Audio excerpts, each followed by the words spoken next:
Muling iginiit ng mga kongresista ang umano'y pambabastos umano ni Vice President Sara Duterte sa kanilang institusyon matapos itong makipagdebate sa panukalang pondo ng kanyang opisina.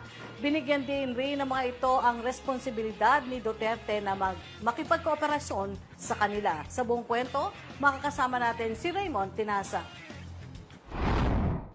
Tahasang tinawag ni Santa Rosa, Laguna Congressman Dan Fernandez na uncalled for o hindi katanggap-tanggap ang inasal ni Vice President Sara Duterte sa deliberasyon ng Kamara sa 2025 budget ng Office of the Vice President.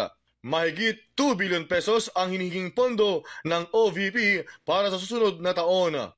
Sa panayam ng programang Mahiwagang Mundo ng Politiko, sinabi ni Congressman Fernandez na obligasyon ni VP Sara na sagutin ang katanungan ng mga kongresista dahil malaking pera ng taong bayan ang ilalaan. Ayon kay Fernandez, lumalabas na binabastos ni VP Sara ang Kongreso sa pagtangging sagutin ang kanilang katanungan, kaya naging ganoon din ang pagtrato sa kanya ng mga kongresista.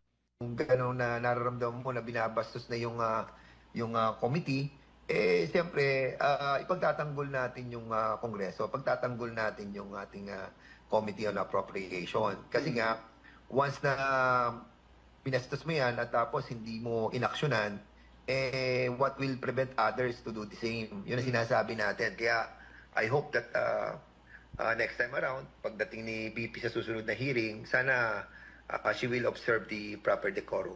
Samantala, naniniwala naman si Fernandez na isa sa leader ng House Quad Committee na may itoring na credible witness si Police Lieutenant Colonel Jovi Espinido. Si Espinido ang nagbunyag sa quota and reward system sa anti-drug war ng Duterte administration kung saan iniadawit nito sina Senator Bato de la Rosa at Senator Bongo. Without shedding any blood. At na-confirm naman natin na totoo yun. So, ako, kung tatanungin mo ako, credible siyang witness.